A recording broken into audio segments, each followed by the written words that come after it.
Mga minamahal na mga kapatid kay Kristo sa buong bansa ng Pilipinas, Luzon, Visayas, and Mindanao. Muli na nandito po tayo sa ating pong programa sa Kingdom Gospel Ministry sa Euro TV po. At samahan po nyo kami sa loob po ng mahigit isang oras at kalahati ang amin pong pagtatalakay tungkol po sa kabutihan at kagandahang loob ng ating Panginoon. So ngayon po ay sisimulan po natin sa panalangin ang gawain ngayong hapon. Praise God, hallelujah. Dakilang Diyos amang nasa langit, narito po kaming nagpapakumbaba sa inyong paanan na buong puso o Diyos na gumagalang at kumikilala po sa inyo na ikaw ang mayroong nagtakda nito sa aming buhay sa Gospel, Kingdom Gospel Ministry dito sa Euro TV. Nagpapasalamat po kami, Panginoong Diyos, dahil sa inyo pong masaganang biyaya, kabutihan, sa aming mga buhay, maging dito po sa Euro TV, Panginoong Diyos. Holy Spirit, aking dalangin at kahilingan na sa loob po ng isang oras at kalahati, samahan po nyo kami. Ikaw po ang magbigay sa amin po ng mga kaalaman at karunungan, basbasan at langisan po nyo ang mga puso't isipan ng aming mga labi na ikaw o ang kalooban po ninyo ang marinig, Panginoong Diyos, sa buong bansa ng Pilipinas, sa buong mundo patungkol po sa inyong kalooban. Dalangin ko po, Ama, lahat po ng mga tagapakinig, Holy Spirit, pagkalooban po sila ng kaunawaan patungkol po sa inyong mga salita, Panginoong Diyos. Salamat po, ito po ang aming samot dalangin sa makapangyarihang pangalan ni Jesucristo na ating Panginoon at tagapagligtas.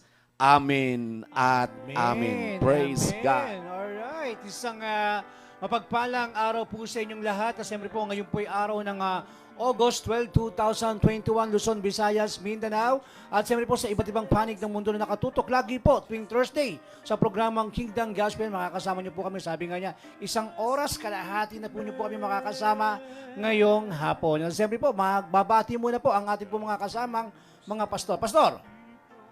Isang mapagpalang hapon po sa ating mga taga-subaybay ng programang ito ng Kingdom Gospel. Saan man po kayo sa dako, nasa ibang lugar, nasa ibayong dagat, pagpalain po kayo ng ating Panginoon. Purihin ang Diyos. Pastor Danny. Praise God! Narito na naman po tayo muli, araw ng Huwebes. Tayo po ay magsama-sama muli sa isa't kalahating oras na pagbubulay-bulay ng salita ng Diyos at ang Panginoon po ang mapapurihan sa ating kalagitnaan. Salamat sa Diyos. Alright, Pastor. Praise the Lord. Hallelujah. Pinagpalang araw po sa atin lahat at bisan pa ay narito po tayo sa Kingdom Gospel Ministry din sa Euro TV upang muli ay mag-aral ng salita ng Lord. Salamat po, samahan nyo kami sa loob ng may gitsang oras muli ngayong araw ito. Purihin ng Panginoon. Pastor. Magandang hapon po sa ating pong lahat, Luzon, Visayas at Mindanao at lahat ng mga nakahan po nyo kami sa ating pong pagbulay-bulay po ng salita po ng ating Panginoon sapagkat ang pagpapala ng Diyos ay patuloy po niya na kanyang ibibigay sa atin ngayong hapon. Alright. Praise God. Muli, magandang hapon, mapagpalang biyaya, pag-ibig, kabutihan ng ating Panginoon. Nanawa po ay sa loob po ng mahigit sang oras kalahati ay samahan po nyo kami na titiyak namin, nakakasigurado kami na ang mga mensahe ngayong hapon ay maghatid sa bawat isa po sa atin ng kapayapaan, ng kagalakan, ng katagumpayan, mga pagpapalang spiritual, physical, financial, and material. Praise God. Hallelujah. Alright, nakakatuwa itong bumati sa atin. Sabi niya, go, go, go mga congressman. Opo, kami po ay mga kinatawan ng Diyos para maghatid po sa inyo ng magandang balita. At the same time, tama ho kayo, tama ho inyong tinura na kami po ay mga congressman ng Kingdom Gospel para maging kakampi po at maging boses po ninyo para kayo po itugunan ng inyong mga pangangailangan. At dahil kami po ay congressman ng Diyos, ay meron po tayong balita mula sa Biblia na ating babasahin ni Pastor. Yes, praise God. Yes. So, okay. At babasahin po natin ang salita ng Panginoon na ating pagbabasihan ng pagtatalakay po natin ngayong hapong ito. Sa aklat po ng Lucas, Kapitulo 5, versikulo 11, ay ito po ang sinasabi, Minsay nakatayo si Jesus sa baybayin ng lawa ng Genesaret. Pinagkalipumpunan siya ng napakaraming tao na ibig makarinig ng salita ng Diyos. May nakita siyang 2 bangka sa baybayin. Nakalunsad na ang mga mangisda na naguhugas ng kanilang mga lambat. Lumulan siya sa isa sa mga bangka at hiniling kay Simong may-ari nito na ilayo ng kaunti sa tabi. Naupo siya sa bangka at nangaral sa mga tao. Pagkatapos niyang magsalita ay sinabi kay Simon, "Pumalaot kayo at ihulog ang mga lambat upang manghuli." Sumagot si Simon, "Guro, magdamag po kaming nagpagod at wala kaming nahuli. Ngunit dahil sa sinabi ninyo, ihuhulog ko ang mga lambat."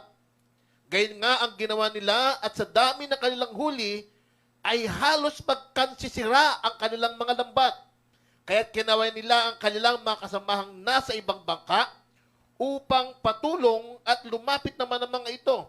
Napuno ang 2 bangka na halos lumubog.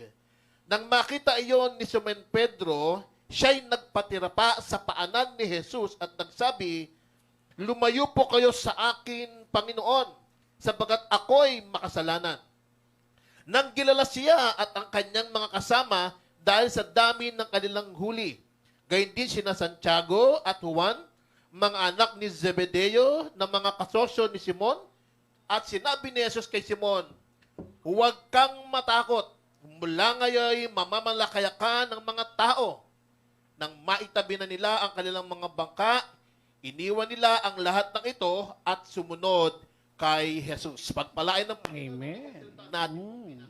Alright, Pastor. Amen. Napakaganda po ng ating mapapag-aralan ngayon.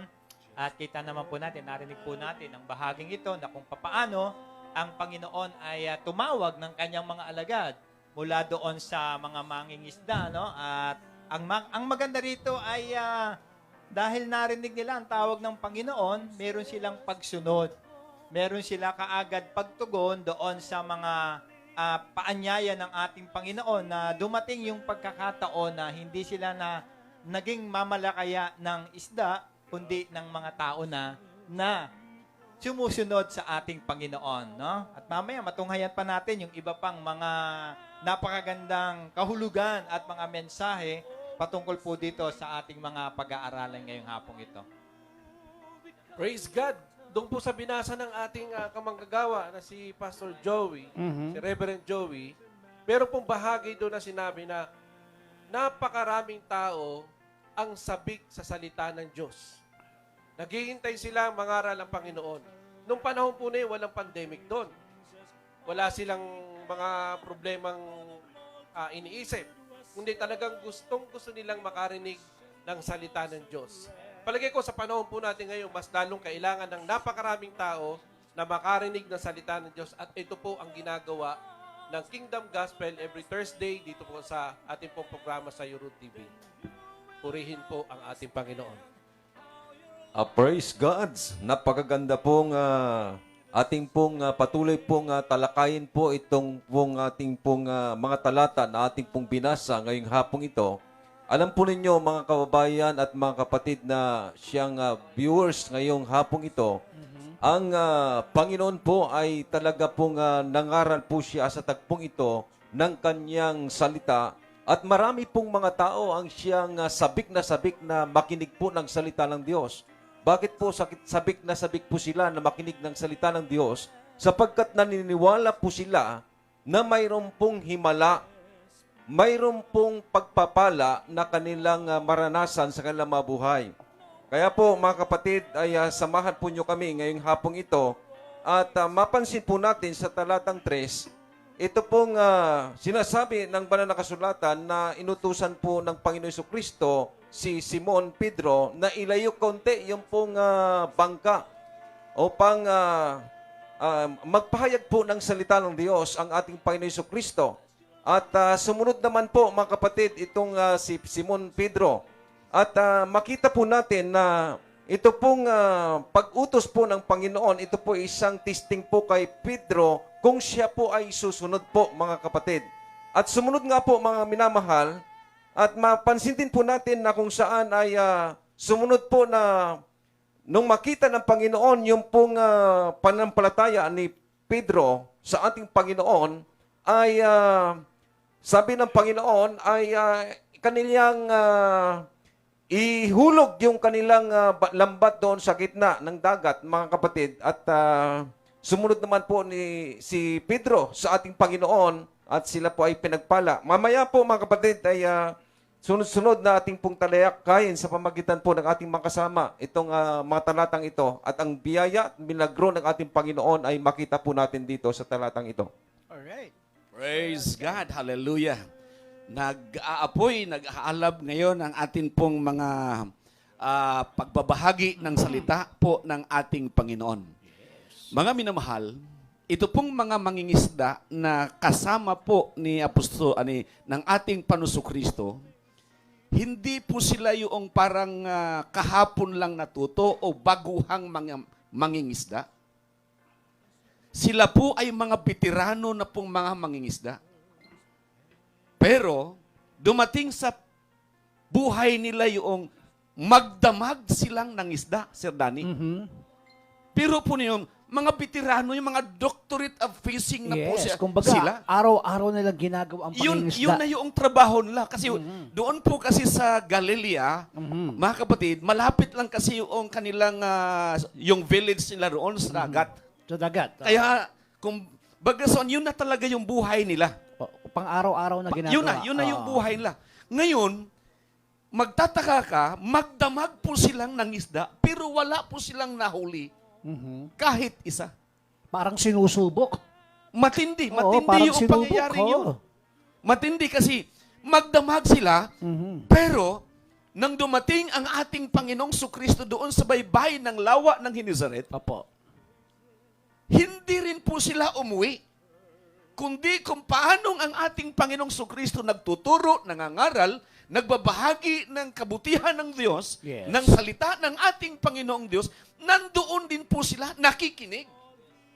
Kaya napakahalaga talaga ang makinig sa salita ng Diyos, maniwala sa salita ng Diyos, at sumunod.